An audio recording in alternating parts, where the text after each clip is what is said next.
Chapter 16. Anne and Michael. I just got off the phone and Fenley says the triplets are doing well. Anne mentioned as she slipped off her shoes with a sigh. Aubrey is over the sniffles, and Isabella has been fever-free for 2 days now. Emma is still perfectly fine.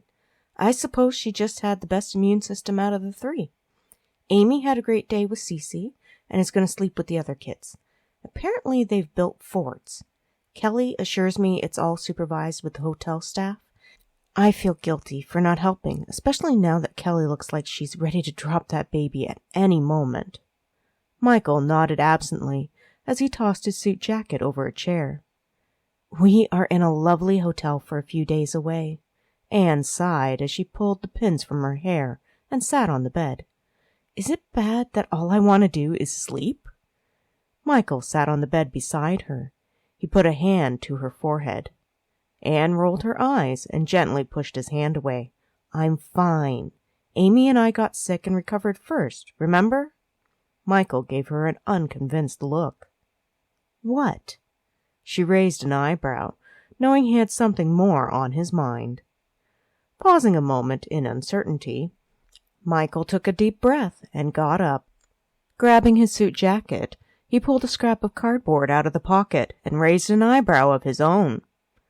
Frowning, Anne got up to look at the shiny packaging. Gasping, she looked at him in horror. No, absolutely not! Michael shot her a relieved look. It's not that I don't love our girls, began Anne.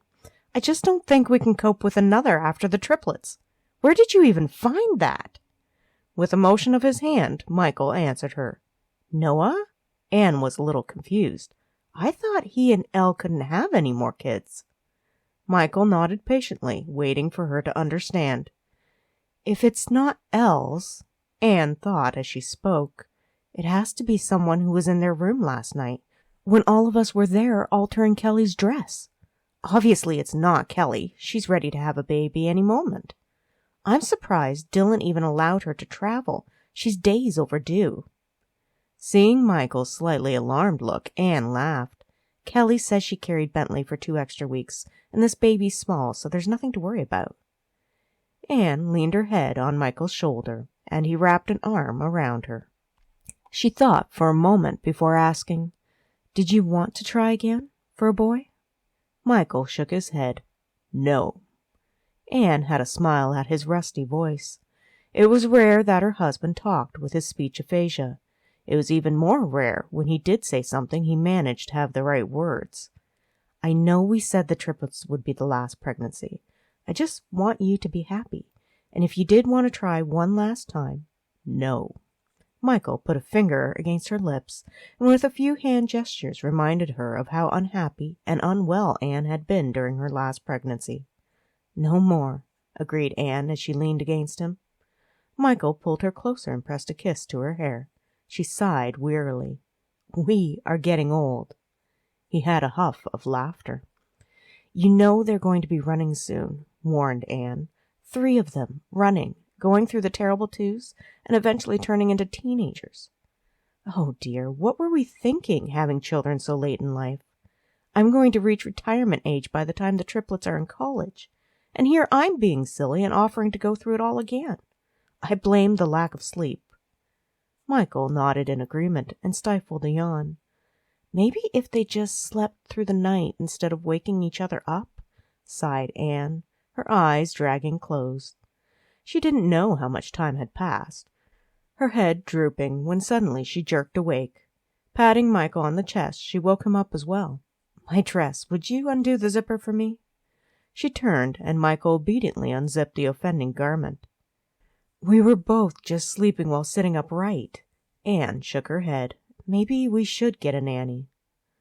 Michael gave her a surprised look as he undid his cufflinks. I know what I said before, huffed Anne as she made her way to the washroom to change into more comfortable nightwear. However, now Amy's in school full-time. It's 3 against 2, which isn't fair. I think the triplets are winning. Michael let her continue listing reasons for and against the idea as he changed into comfortable sweatpants and a tee. He unwrapped his watch from his hand, setting it on the bedside table beside his cell phone. Turning back the covers, he switched the lights off except for one table lamp. Anne sighed, returning to the room. Once we have a full night of sleep, we can figure this out. We shouldn't make decisions when we're exhausted. Both of them climbed into the bed. Michael shut off the light as Anne cuddled up to him. 5 minutes later, Anne reached over him to turn on the bedside lamp. Maybe we should call Fenley again, just to make sure the babies are okay. Or we could make a quick drive home. We could be back before tomorrow's activities. Michael gave her a slightly exasperated look. I know what I agreed to, grumbled Anne.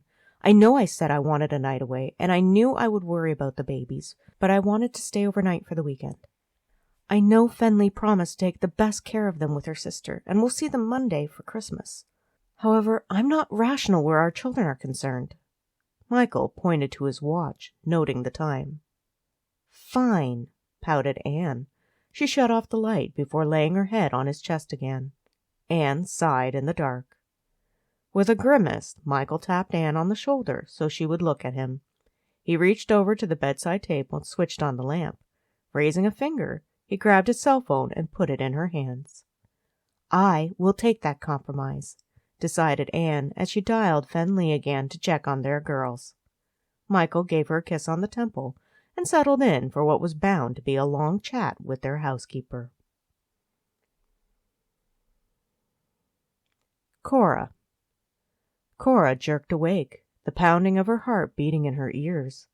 Lying as still as she could on the bed, she let her quicken breathing slow before carefully reaching out beside her. No one was there. Closing her eyes in relief, Cora relaxed. It was just a bad dream. She had woken from the nightmare. It would be okay. Hunger gnawed at her. Really?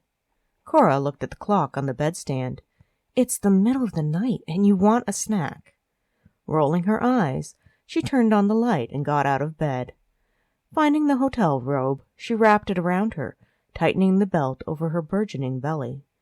Absently rubbing her abdomen, Cora peeked through the door into the adjoining room. Nick and Oliver were fast asleep. Oliver had one arm hanging over the side of the bed. Pulling the door so there was only a small gap, Cora looked at the time again. It was too late to call room service. She sighed as she remembered there was nothing much in the mini-fridge. Perhaps a couple of juice boxes were in there. Her sons had already devoured what extra snacks she had brought along. Grabbing her purse and careful of the brace on her wrist, Cora found some change out of her wallet. She didn't want to jar the bone and set it to throbbing again. When all else fails, try the vending machines, Cora thought with some satisfaction as she counted the coins. Tucking the room keycard and change into her robe pocket, Cora gently closed the door after her. Which side of the hall was the vending machine on? Guessing, Cora turned left and headed down the corridor. She rubbed her protesting stomach. Yes, yes, I will get you fed. Really, this baby was demanding. Then again, it had been 10 years since Oliver and 12 since Nick. Maybe she just didn't remember what it was like to be pregnant. Cora had no idea what she was going to name her third son. This time, the decision was all hers. Nate wasn't here to tell her. Nate was gone. Cora took a deep, steadying breath. First the food, then the sleep. The name would come when it was time. She had 3 months to figure it out. Coming to the end of the hall, Cora found Henry standing at the vending machine. He was wearing socks, sweatpants, and a t-shirt. There is no coffee, murmured Henry. Not in the lobby and not in the halls. What about the coffee maker in your room? Questioned Cora, raising an eyebrow. Broken, answered Henry. Why are you up? Ice cream, preferably pecan chocolate caramel cluster. Cora tipped her head to the side. Since there is none to be found, I have chosen to substitute chips or candy bars. We should just go raid the kitchen, mused Henry. We're not in a house, chided Cora. We're at a hotel. A hotel owned by my family, mentioned Henry. I'm raiding the kitchen. Are you coming with me? There may be ice cream. Cora eyed the vending machine. None of the options looked impressive, and she was truly craving ice cream. Impulsively, she made a decision. "I'm in, but if we get caught, I will blame you." "Deal," agreed Henry. They made their way to the elevators. "Why do you need coffee in the middle of the night?" wondered Cora. "One would think it would be counterintuitive." "I just had an overseas meeting." Henry touched the button which would lead them to the lobby. "I thought I would finish up some paperwork. My sleep schedule is still messed up." "Probably from all the coffee," murmured Cora. "Funny," remarked Henry, not taking any offense at her little verbal jab. They got off at the lobby, and Henry led her toward the back end of the hotel. "I know it's really none of my business," began Cora before hesitating. Henry pressed a code into the buttons at the security door. Opening it, he allowed Cora to precede him. "What would you like to know?" "How long are you staying?" she asked curiously. Henry had come home for Nate's funeral. She was surprised he had not gone back overseas where he managed a chain of Ramsley hotels. "Indefinitely," answered Henry, shutting the door behind them. "I'm transferring the last of my duties to my managers in Asia tonight. Hence the need for coffee." "You're home for good, then?" Cora wasn't certain how to feel about it. She hadn't expected Henry to return permanently. Cora supposed it was a good thing. He had been away for years, since a little after she and his brother Nate had married.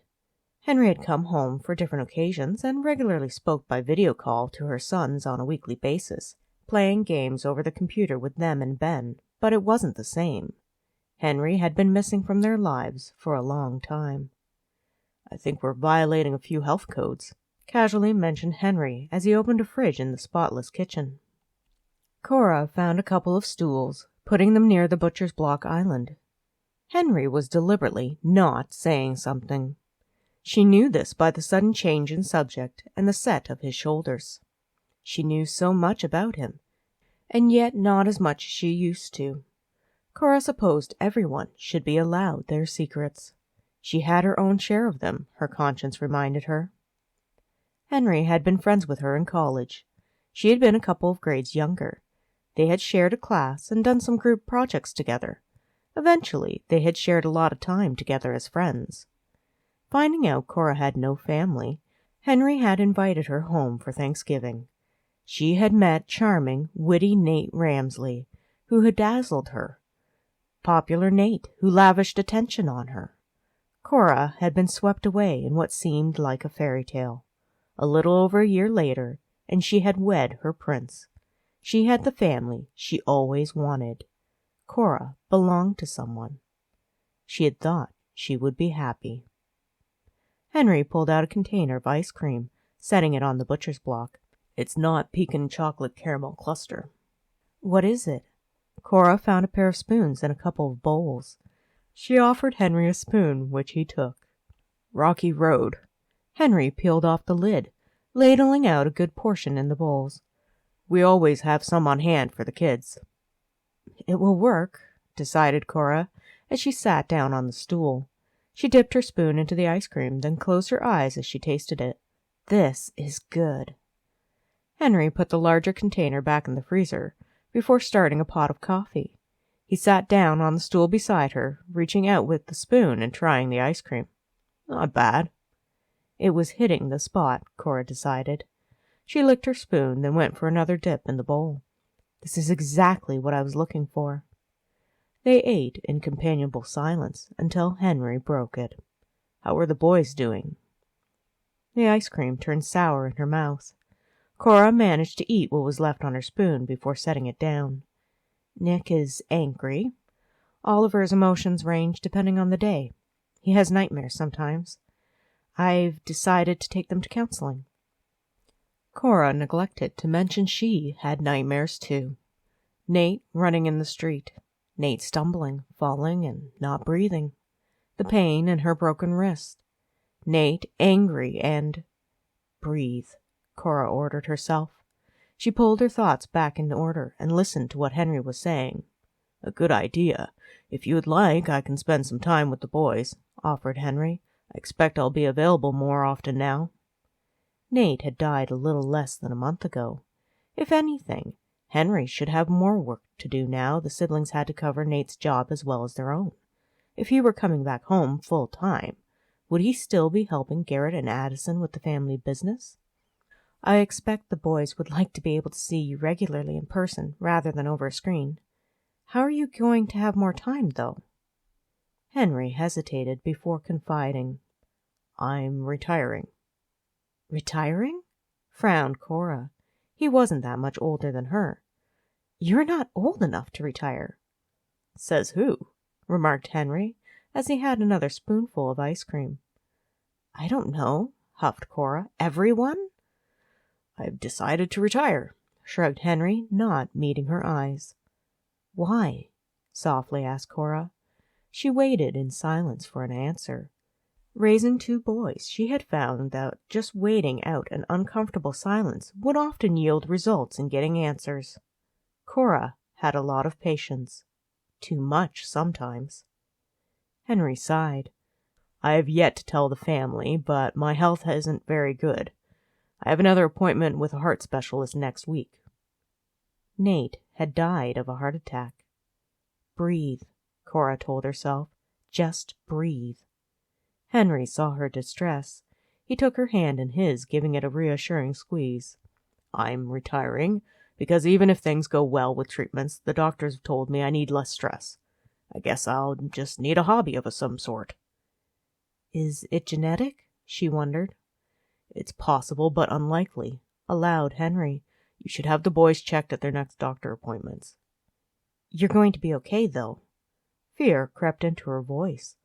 Now she was worried about her sons, Ben and Addison. Not Garrett, though. As far as Cora was concerned, Garrett could deal with whatever came his way. Yet what if one of the others also had the same condition Henry did? I'm doing everything I can to make sure I come through this, he told her. It didn't answer the question. Cora swallowed thickly. Boy or a girl? Softly questioned Henry. Cora looked at him in confusion. Henry gestured to her abdomen, where she had placed her other hand protectively over. Her hand had smoothed down the fabric of her robe, showing the evidence. There really was no hiding the pregnancy anymore. It was growing too big, despite the loose blouses she tended to wear. He's a boy. Why haven't you told anyone? He gently asked. I suppose I just wanted to keep it to myself a little longer, admitted Cora. Do the boys know? Wondered Henry. Cora nodded. Yes, they're looking forward to having a little brother. Good, responded Henry with a nod. I'm glad you have this reminder of Nate. This baby wasn't a reminder of Nate. It was Nate who had wanted to breathe. Cora tried not to choke as she inhaled. She tried to breathe evenly and failed. Tried to control her thoughts. Nate was gone. Now if only his ghost would stop haunting her. Cora? Questioned Henry, sensing her change of mood. Cora's mind brought forward unwelcome images of the last argument she had with Nate. Him yelling at her to take care of the problem or he would. Nate advancing on her with that look in his eyes. Blindly, Cora yanked her hand out of Henry's, standing and accidentally upsetting the stool so it fell on its side to the floor. Cora, what is wrong? Concerned Henry asked her, rising to his feet. I need to check on Nick and Oliver, lied Cora in a trembling voice, her mind in a panicking swirl. I will walk you to their room, said Henry. No, it's not necessary, managed Cora. Just breathe. In and out. Henry didn't know. It wasn't his fault. I think it is necessary, he insisted. Henry touched her elbow, and Cora flinched. Cora? She turned away, to flee toward the door, but nearly tripped over the fallen stool. Henry grabbed her in time to prevent her fall, pulling her into his arms. A gasping sob escaped her. Cora held herself rigid, her fingers grasping the fabric of his shirt even as she twisted and pushed away. It's okay, Cora. Henry spoke in a low, gentle tone. He held her, one hand along her back, the other along the nape of her neck. It's okay. I promise you're safe. Safe. Cora tried to concentrate on the word. She was safe with Henry. The tears came. Cora sagged against Henry as she cried. He simply held her until all her tears were spent. Cora drew in a watery breath. She was safe. Cora kept her eyes closed, reveling in the sensation of being simply held and okay. "Do you want to talk about what just happened?" asked Henry after a while, his quiet voice near her ear. "No," whispered Cora. "Cora, I think we should talk," gently insisted Henry. "It's just the hormones," she lied. "Please forget about it. It's embarrassing." Henry hesitated, yet reluctantly respected her decision. "Okay." "Can we stay like this for a little while longer?" she asked, listening to his steady breathing. "As long as you need," promised Henry. She was safe with Henry, Cora reminded herself as she relaxed against him. She had always been safe with him. It was something Cora wished she had realized so many years ago. Safety and friendship were something to be prized over charm and dazzle. "I missed you." "I'm right here now," he responded, slowly rubbing her back in a comforting circle. "Where are you staying?" The words popped out before she realized she had spoken. "Here at the hotel," revealed Henry. "It works for now. The short-term rental market is a little crazy, and I'm not sure if I want to buy real estate when I might have to go across the country for treatment." Cora hesitated. "You can stay with me. The boys would love to have you, and we have a guest room available." "Cora, you don't have to offer to let me stay with you," noted Henry. "I appreciate it, but I don't want to impose." "You wouldn't be imposing," asserted Cora. Now that she thought about it, having Henry stay was a bad idea. What if she had another episode? Yet she couldn't renege on the offer now she had made it. Besides, Henry needed someone to look after him, especially with his health. She had the feeling it was worse than what he was letting on. "And you cook better than I do." Henry had a laugh. "I make breakfast. That's all I can cook." "I can't boil an egg," joshed Cora in an unsteady voice, wiping her eyes and pulling away from him. "If you agree to make breakfast on a semi-regular basis, you can have the guest room rent-free." "Generous offer," smiled Henry. "I won't take no for an answer," declared Cora firmly. She would just have to be careful around him. She had been careful around Nate all these years. Cora could manage Henry. Henry and Nate were nothing like each other. Plus, Nick and Oliver would like to have Henry around. He was their second favorite person besides Ben. "Okay," agreed Henry. "Temporarily. If I stay too long, make sure you kick me out." "I can do that," nodded Cora. She had a deep breath and let out a startled, "Oh." "What is it?" asked Henry in concern. "Are you okay?" "It's the baby."